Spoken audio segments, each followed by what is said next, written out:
News 18 ವೀಕ್ಷಕರಿಗೆ ಸ್ವಾಗತ. ನಾನು ನಿಮ್ಮ ಸಂತೋಷ್ ಕುಣೂರು, ಗದಗದ ಪ್ರತಿನಿಧಿ.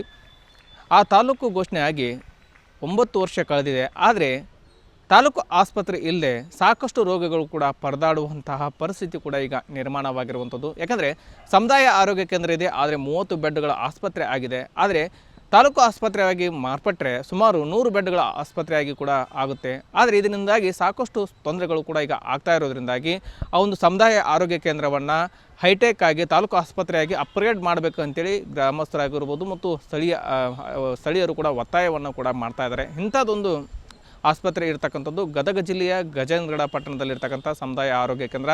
ಗಜೇಂದ್ರಗಡ ಪಟ್ಟಣ ಆಗಿ ಸುಮಾರು 2017ರಿಂದ 18ನೇ ಇಸ್ವಿಯಲ್ಲಿ ಕೂಡ ಇದು ತಾಲೂಕು ಆಗಿ ಘೋಷಣೆ ಆಗಿದೆ. ಆದರೆ ತಾಲೂಕು ಘೋಷಣೆ ಆಗಿ 9 ವರ್ಷಗಳು ಕೂಡ ಕಳೀತಾ ಬಂದರೂ ಯಾವುದೇ ರೀತಿ ತಾಲೂಕು ಆಸ್ಪತ್ರೆ ಕೂಡ ಆಗಿ ಮಾರ್ಪಟ್ಟಿಲ್ಲ. ಹೀಗಾಗಿ ಸಾಕಷ್ಟು ಸಮಸ್ಯೆಯನ್ನು ಅಲ್ಲಿಯ ರೋಗಿಗಳು ಕೂಡ ಎದುರಿಸ್ತಾ ಇದ್ದಾರೆ. ಯಾಕಂದರೆ ಸಮುದಾಯ ಆರೋಗ್ಯ ಕೇಂದ್ರ ಇರೋದರಿಂದಾಗಿ ಅಲ್ಲಿ 30 ಬೆಡ್ಗಳ ಆಸ್ಪತ್ರೆ ಇದೆ, 5ಕ್ಕೂ ಹೆಚ್ಚು ವೈದ್ಯರು ಇದ್ದಾರೆ.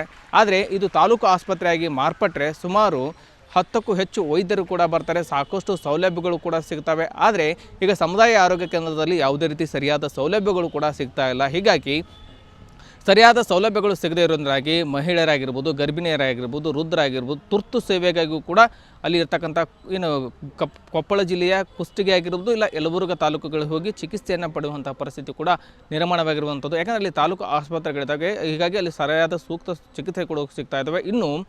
ಇನ್ನು ಅತಿ ಮೇಜರ್ ಆದರೆ ಸಾಕು, ಅವರು ಗದಗ ಜಿಮ್ಸ್ ಆಸ್ಪತ್ರೆಗೆ ಬರಬೇಕು. ಅಂದರೆ ಸುಮಾರು ಗಜೇಂದ್ರಗಡದಿಂದ ಗದಗಿಗೆ ಸುಮಾರು 60 ಕಿಲೋಮೀಟರ್ ದೂರದಿಂದ ಇರತಕ್ಕಂಥ ಜಿಮ್ಸ್ ಆಸ್ಪತ್ರೆಗೆ ಬರುವಂಥ ಪರಿಸ್ಥಿತಿ ಕೂಡ ಈಗ ನಿರ್ಮಾಣವಾಗಿದೆ. ಯಾಕಂದರೆ ಗಜೇಂದ್ರಗಡ ಪಟ್ಟಣದಲ್ಲಿ ಕೂಡ ಸಾಕಷ್ಟು ವಿಶಾಲವಾದ ಪ್ರದೇಶ ಕೂಡ ಇದೆ. ಸಾಕಷ್ಟು ಯಾಕಂದರೆ ಆ ಒಂದು ತಾಲೂಕಿನಲ್ಲಿ ಸುಮಾರು 50ಕ್ಕೂ ಹೆಚ್ಚು ಹಳ್ಳಿಗಳು ಕೂಡ ಬರ್ತವೆ. ಆ ಹಳ್ಳಿಯಲ್ಲಿ ಬರ್ತಕ್ಕಂಥ ಸಾಕಷ್ಟು ರೋಗಿಗಳು ಸುಮಾರು ದಿನನಿತ್ಯ ಗಜೇಂದ್ರಗಡ ಸಮುದಾಯ ಆರೋಗ್ಯ ಕೇಂದ್ರಕ್ಕೆ 400ರಿಂದ 500 OPD ಕೂಡ ಚೀಟಿಗಳಾಗ್ತವೆ. ಹೊರ ರೋಗಿಗಳು ಬಂದು ಚಿಕಿತ್ಸೆಯನ್ನು ಪಡೆದುಕೊಂಡು ಹೋಗ್ತಿದ್ದಾರೆ. ಇನ್ನು ಸಾಕಷ್ಟು ಗರ್ಭಿಣಿಯರು ಬರ್ತಾ ಇದ್ದಾರೆ, ಮಹಿಳೆಯರು ಕೂಡ ಬರ್ತಾ ಇದ್ದಾರೆ, ವೃದ್ಧರು ಕೂಡ ಬರ್ತಾ ಇದ್ದಾರೆ, ಯುವಕರು ಕೂಡ ಬಂದು ಚಿಕಿತ್ಸೆಯನ್ನು ಪಡೆದುಕೊಂಡು ಹೋಗ್ತಾ ಇದ್ದಾರೆ. ಆದರೆ ಅವರಿಗೆ ಬೇಕಾಗಿರೋಂಥ ಸೌಲಭ್ಯ ಕೂಡ ಸರಿಯಾದ ಮಟ್ಟದಲ್ಲಿ ಕೂಡ ಸಿಗ್ತಾ ಇಲ್ಲ. ಹೀಗಾಗಿ ಗಜೇಂದ್ರಗಡ ತಾಲೂಕು ಘೋಷಣೆಯಾಗಿ 9 ವರ್ಷ ಕಳೆದಿದೆ. ಈ ಒಂದು ಆಸ್ಪತ್ರೆಯನ್ನು ತಾಲೂಕು ಆಸ್ಪತ್ರೆಯಾಗಿ ತಾಲೂಕು ಆಸ್ಪತ್ರೆಯಾಗಿ ಅದನ್ನು ಅಪ್ಗ್ರೇಡ್ ಮಾಡಬೇಕು. ಪರಿವರ್ತನೆಯನ್ನು ಮಾಡಿದಾಗ ಮಾತ್ರ ನಮಗೆ ಸೂಕ್ತವಾದ ಚಿಕಿತ್ಸೆಗಳು ಕೊಡ್ತಾ ಸಿಗ್ತವೆ. ಹೈಟೆಕ್ ಪೀಠೋಪಕರಣಗಳು ಕೂಡ ಬರ್ತವೆ, ಹೈಟೆಕ್ ಮಿಷಿನ್ಗಳು ಕೂಡ ಬರ್ತವೆ. ಹೀಗಾಗಿ ನಮಗೆ ಸಾಕಷ್ಟು ಅನುಕೂಲ ಆಗುತ್ತೆ ಅನ್ನೋ ಮಾತನ್ನು ಕೂಡ ಹೇಳ್ತಾ ಇದ್ದಾರೆ. ಇನ್ನು ಇದೇ ವಿಚಾರ ಸಂಬಂಧಪಟ್ಟಂಗೆ ಅಲ್ಲಿ ಸ್ಥಳೀಯರು ಕೂಡ ಮಾತನಾಡಿದ್ದಾರೆ. ಏನೆಲ್ಲ ಮಾತನಾಡಿದ್ದಾರೆ ಅನ್ನೋದು ನಾನು ಕೇಳ್ಕೊಂಬರೋಣ ಬನ್ನಿ. ಇಲ್ಲಿ ಪ್ರತಿನಿತ್ಯ ಗರ್ಭಿಣಿಯರು ಬರ್ತಾರೆ. ಗರ್ಭಿಣಿಯರು ಬರೋ ಮುಂದೆ ಅವರಿಗೆ ಮೂಲಭೂತ ಸೌಕರ್ಯಗಳಾದ ಆಂಬುಲೆನ್ಸಿನ ವ್ಯವಸ್ಥೆ ಇಲ್ಲ.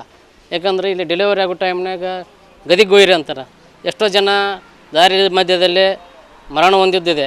ಅದೇ ರೀತಿಯಾಗಿ ಇದು ಉನ್ನತಿ ಹೊಂದಿದ್ರೆ ನಮಗೆ ECG, ಈಗ ಯುವಕರು ಆಗಾಗ ಹಾರ್ಟ್ ಅಟ್ಯಾಕ್ ಅಂತ ಹೇಳ್ತಾರೆ. ECG ಟ್ರೀಟ್ಮೆಂಟ್ ಇಲ್ಲ. ECG ಮಾಡಿಸ್ಬೇಕಂದ್ರೆ ಈ ಆಸ್ಪತ್ರೆ ಒಳಗಿಲ್ಲ. ಡಯಾಲಿಸಿಸನ್ನು ಮಾಡಿಸ್ಬೇಕಂದ್ರೆ ಒಂದಿದ್ರೆ ಒಂದಿಲ್ಲ.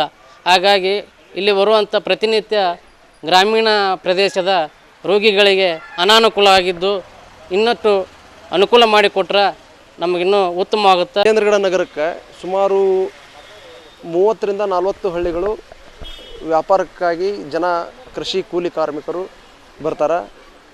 ಆಮೇಲೆ ಈ ಒಂದು ತಾಲೂಕು ಸಮುದಾಯ ಆರೋಗ್ಯ ಕೇಂದ್ರ ಏನೈತಲ್ಲ, ಈ ಆರೋಗ್ಯ ಕೇಂದ್ರನ 100 ಹಾಸಿಗೆಗಳ ಒಂದು ಆಸ್ಪತ್ರೆಯಾಗಿ ಮೇಲ್ದರ್ಜೆಗೆ ಏರಿಸಿದ್ರಪ್ಪ ಅಂತಂದರೆ ಎಲ್ಲ ಸುಮಾರು 30-40 ಹಳ್ಳಿಗಳ ಜನರಿಗೆ, ಬಡವರು ಮತ್ತು ದೀನ ದಲಿತರಿಗೆ ಈ ಆಸ್ಪತ್ರೆ ಮೇಲ್ದರ್ಜೆ ಏರಿಸಿ ವೈದ್ಯಕೀಯ ಸೌಲಭ್ಯಗಳನ್ನು ಇನ್ನೂ ಹೆಚ್ಚು ಕೊಟ್ರಪ್ಪ ಅಂತಂತಂದರೆ ಎಲ್ಲ ಬಡವರಿಗೆ ಅನುಕೂಲ ಆಗುತ್ತಂತ ಅನ್ನೋ ಒಂದು ನಮ್ಮ ಒಂದು ಹಕ್ಕೊತ್ತಾಯ.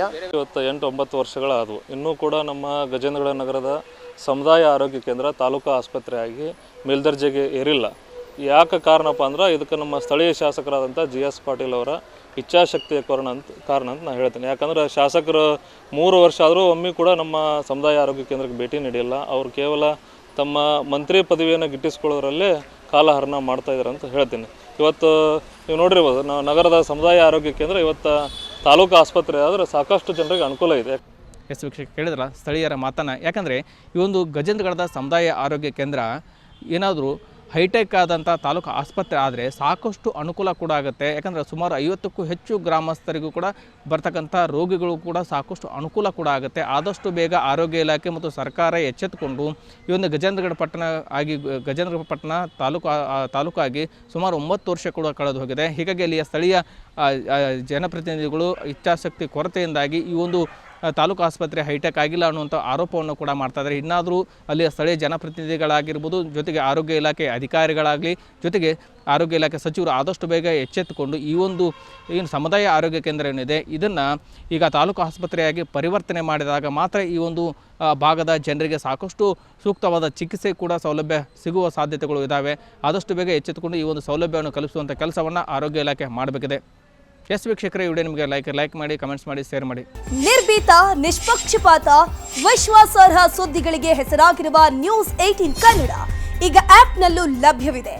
ದಯವಿಟ್ಟು ಇಲ್ಲಿರುವ QR ಕೋಡ್ನ ಸ್ಕ್ಯಾನ್ ಮಾಡಿಕೊಂಡು ಆಪ್ ಡೌನ್ಲೋಡ್ ಮಾಡೋದಕ್ಕೆ ಮರಿಬೇಡಿ. ನಿಮ್ಮ ಬೆಂಬಲ ಹೀಗೆ ಸದಾ ನಮ್ಮೊಂದಿಗಿರಲಿ. ಧನ್ಯವಾದ.